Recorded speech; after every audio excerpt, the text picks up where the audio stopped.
Hey guys, it's Kieran, Katie Dude, whatever you want to call me these days. And this is basically my first video of 2024. How was everyone's New Year's? Was it good? Bad? Anyway, this is going to be my top 20 films of 2023. The rules in this one are that it comes down to any film that's came out in the UK in 2023. So there's maybe films from that came out in America in 2022 that are gonna be on this list. So just fair warning, okay? And there are gonna be some honourable mentions that will begin like now because I don't really have anything else to say. Starting off with my two honourable mentions are Empire of Light and Five Nights at Freddy's. And I thought Empire of Light was actually pretty good. I mean, I felt like the story could have had a bit more, but I loved it for how it was well shot. The music was phenomenal. I thought Olivia Colman was the absolute star of the show. I thought Colin Firth played an absolute asshole of boss, and I thought Michael Ward was pretty excellent as well. I know I need to watch Top Boy, to be fair, because I know he's actually pretty good in that, I've heard. And also Toby Jones, man, like, dude surprised me. I did feel like the story had some conflicts here and there, trying to deal with two separate issues that are both fully understandable. But honestly, I thought, everyone did their part. I thought it was well shot and everything. And to be fair, I did want it to include on my list, so that's why I'm mentioning it here. Another one to go on the list is Five Nights at Freddy's.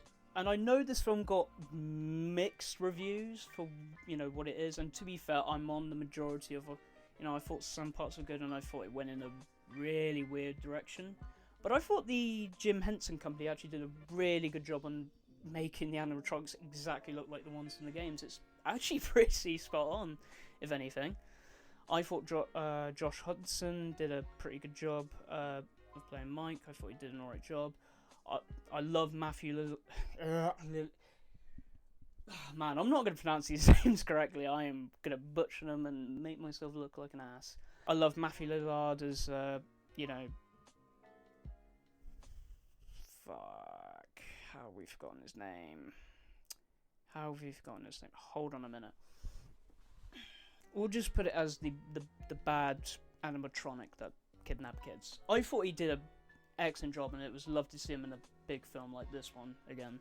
And I thought I'd mention it because I definitely like the Five Nights at Freddy series. I'm not massively into it, but I was actually curious about seeing this one, and I thought they did a pretty good job with what it had. I felt like the story could have been better, and it definitely should have had an R rating.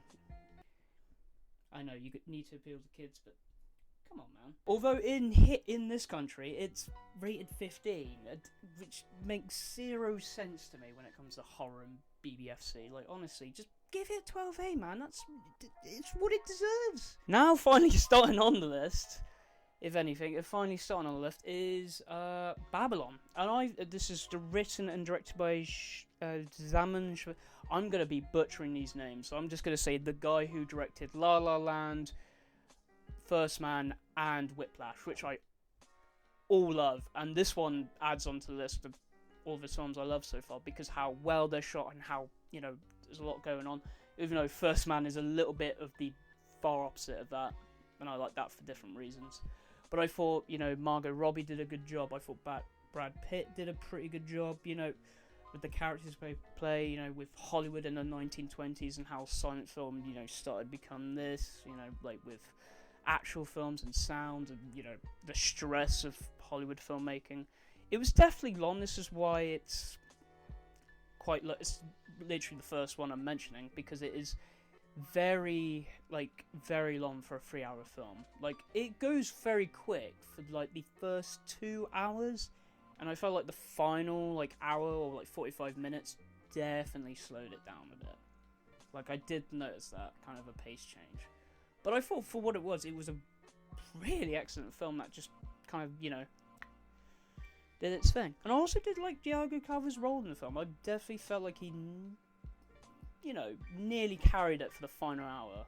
Like, he definitely has some good acting skills, I'm not gonna lie. Also, I should mention why this is my top 20s, because I'm not really a film critic, so I'm a little bit nicer when it comes to films. It's just part of my nature. And at number 19 is Saw X. Yeah, that's on my list. It's actually a Saw film that I've actually enjoyed for its story and character development. Like, oh my god, they made John Kramer a good guy. No, they haven't. It's in the events between 1 and 2 where he's, got brain cancer, and he, looks for a cure. Trying to look for treatments, and then he finds this one that's in this little outskirts of Mexico. Goes there, thinks he's being cured, like he's spent all his life savings, and then you find out that no, they just robbed him, and he still has cancer, and you can tell he's a bit more than pissed off, to be honest. I do think Tobin Bell did a really good job. Like, he's in his 80s now. Man's growing old, but he still nailed the whole John Kramer role, and this felt like a very classic back-to-back Saw film rather than the ones we've kind of gotten over the past few years. And yes, I'm talking about you, Spiral. And I thought the traps were, quite creative in this one. So I'll give this film that, and that's why it's on my list. At number 18, we got Blackberry.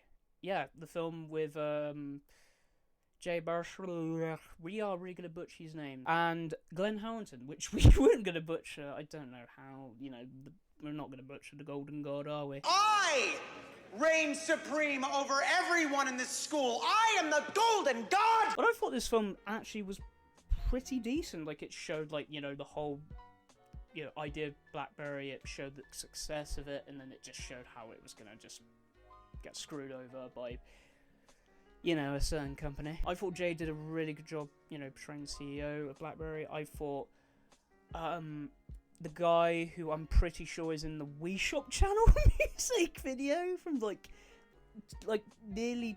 nearly 2 decades ago. I thought he did a pretty good job. I could be wrong. If I am not, wow, okay. And I also thought Glenn Howerton did an excellent job. Portraying the meanie, horny asshole boss that he is. And you can tell there's a bit of Dennis in that role. And to be honest, that man deserves more roles, man. He deserves more lead roles in films. And I'm gutted that he's kind of getting thrown under the bus. I mean, Charlie Day's getting roles, why can't he? And, we could cast him and Rob McElhenney as Fox McCloud and Falco LeBlanc. Yeah, and hell, don't even call it Star Fox. Call it It's Always Sunny in Corneria. Actually, don't.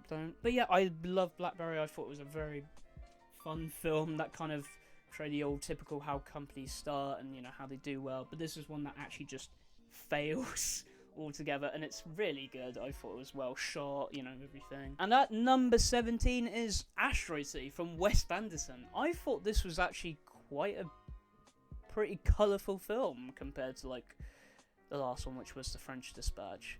But I genuinely like the fact it kind of went in a really, different direction. It's a play that's being acted out on what's happening.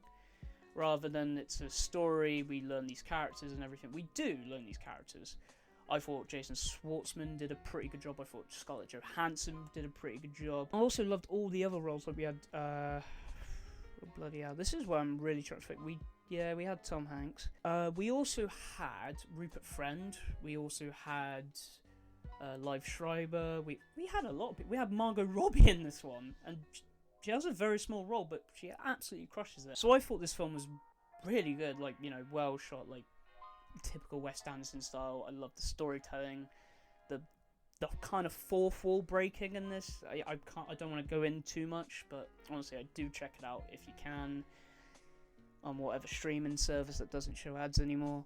And speaking of Margot Robbie, at number 16 is Barbie. I actually enjoyed this one, to be fair. I don't think this is a very anti-men film, for what some people think it comes across as. I think it shows both sides and both issues and both flaws for what it is. But it is a very satire, but it is a really good film. It takes the absolute piss out of Mattel, even. I thought Margot Robbie was great as Barbie. I thought Ryan Gosling crushed it as Ken. I also loved some of the other characters we had. We had 3 or 4 of the sex education actors. One of them who's now the Doctor. So, and I thought they were pretty nice additions. I thought Will Ferrell was absolutely hilarious. I loved Michael Cera as Alan. We need We need a spin-off film of Alan with Michael Cera's Alan. Honestly, if it happens, I'll be there day one, or, you know, midnight screening, I'll be there, okay? And to be fair, like, it's quite a fun film. I don't think it is anti-men at all. I think it nearly does, but it doesn't, if that makes sense. Like, you think, oh boy, but no, you'd be surprised, honestly. And at number 15, we have Puss. Wow, I was nearly going to say the other one. We have at number 15, Puss in Boots: The Last Wish. This was insanely good in terms of animation style, and probably one of my most favourite villains of all time, honestly.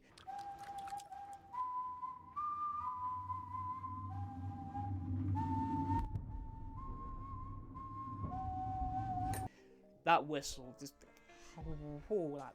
that's it gives you the chillies, you know.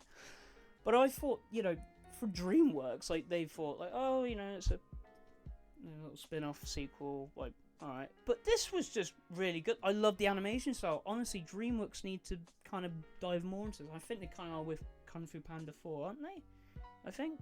They did this with the bad guys, which I still need to see, to be fair. Probably one of my favourite DreamWorks movies out there at the minute. And at number 14, we have Teenage Mutant Ninja Turtles Mutant Mayhem. God damn, the animation's getting better, you know. Absolutely love Teenage Mutant Ninja Turtles Mutant Mayhem because of the fact they had actual teenagers playing the turtles rather than, like, adults in their 30s. And I thought, like, they absolutely crushed it with, like, you know, them actually being, like, Teenage Mutant Ninja Turtles, like, you know, obviously having that little childish humour, but trying to be responsible and everything. We had some villains as well that I absolutely loved, like Superfly, that Ice Cube played, and I think he absolutely crushed it. Like, he did a pretty damn good job. And I thought Seth Rogen and Evan Goldberg did a pretty good job on writing the script.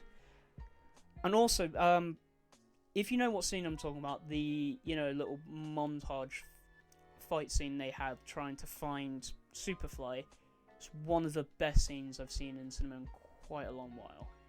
I'm telling you that now. And at number 13, we have Guardians of the Galaxy Volume 3. This was honestly the perfect send-off for James Gunn, because he's now doing DC. But I thought he did a really good job. Like, this is the only MCU film I've actually enjoyed in quite a while since Endgame. Right, note for the editor, such as myself. There are other MCU films that I forgot to mention, like Spider-Man No Way Home, Wakanda Forever, Shang-Chi, and surprisingly Multiverse of Madness. So I don't know why I forgot to mention these while filming this. So apologies, and we carry on. Game, because mainly for the pure fact that, like, it doesn't have to revolve with anything to do with the MCU. It's its own thing. And honestly, I love the fact that it's focusing on its own story. It's probably one of the most funny, emotional, like, shocking films, like, of the out of all the whole trilogy. And it definitely feels like a James Gunn film with how it's filmed, like, compared to the other two. Like, they feel like they definitely had, like, the little, like, the MCU treatment, but, like, with a little bit of James Gunn. This just felt like a James Gunn film, and I loved that for it. Love that for every reason that there is. And at number 12, we have Beau is Afraid. This was the weirdest film I have seen. You know what? No, this is the weirdest film in the 20 to 11 category that I've seen in quite a long while, and my god, it has its reasons. Joaquin Phoenix plays, which is Beau, and I thought they did a very good job. It is a film that portrays social anxiety in such an interesting way, but yet terrifying. And because it's an A24 film, it's going to have its A24 moments, and they just, god damn. And it's 3 hours long as well, but this one didn't feel like it, well, it felt like it dragged out during, like the second half for a bit, before it did slow down again. But this was a very, very, mind-shocking film in a way, to just sit there and go, whew, okay. But, you know, I thought Ari Aster, who did, we are pronouncing these names incorrectly, aren't we? I thought he, you know, did a good job with Hereditary. I still need to see Midsummer, and I thought he did a good job with Beau is Afraid. Consider that it's his longest film of all time, and Jesus Christ, there's a good reason why. I thought some of the other side characters that were involved in the film, you know, did really well, especially with the parents. That seemed like you know, there wasn't anything wrong, but they had this like weird vibe to them. Like, I thought Amy Ryan did a pretty good job with the woman she played, you know, trying to take care of Beau, and you know, something a little bit fishy going on in that family, to be fair. But yeah, no, that film was an absolute weird trip, and I loved it, and that's probably why it's in my top 20, or why it's at number 12. Which means I'm about to pull out a controversial card of what's going to be at number 11.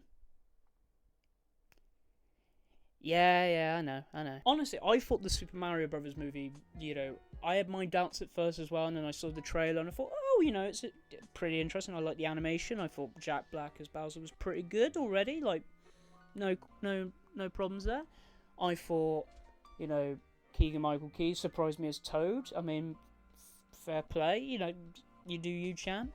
Chris Pratt, I mean, I was trying to sit for it. Charlie Day as Luigi, you know, solid. Anya Taylor-Joy as Peach, yeah, good.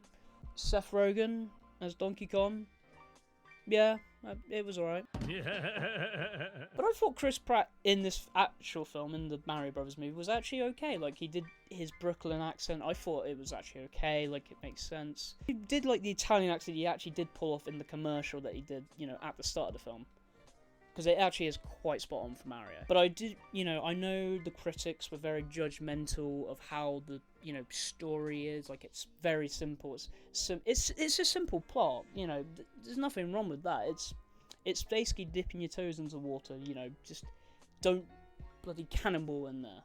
You know, with a very complex story. Like, I felt like it was a good story to go with at the minute. My only like complaint is too much use of pop songs here and there. Like, I didn't mind the 1 and 2, but I felt like they could have used other music. You know, when they enter, you know, Con Island, I genuinely thought, like, because they had actual original Donkey Kong music that was composed for the film to be played in that scene. They didn't use it, and when I heard it, like, god damn, like, this should have been used. Or, you know, if you wanted to use a pop song, use Welcome to the Jungle. It definitely fits the vibe instead of, you know, Take On Me.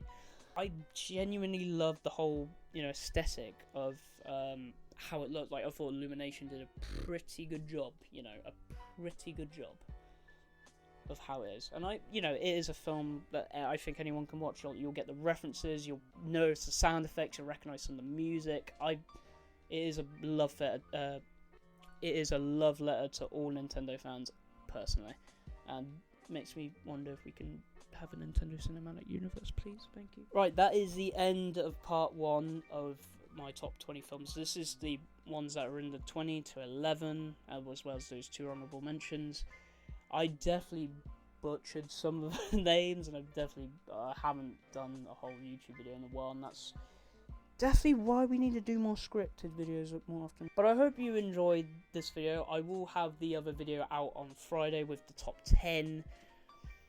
Like, honestly, like, I would love to talk about these top 10 films, along with 2 more honourable mentions that I saw on streaming that I think are worth to talk about, like, for what they are. I wish I went to see these 2 into films and cinemas. But I hope you enjoyed this video. Give it a like, give it a comment, you know, let me know your thoughts. Let me know what your favourite films are, you know, last year. Yeah, until next time, folks, I will see you guys in the next video. Yeah,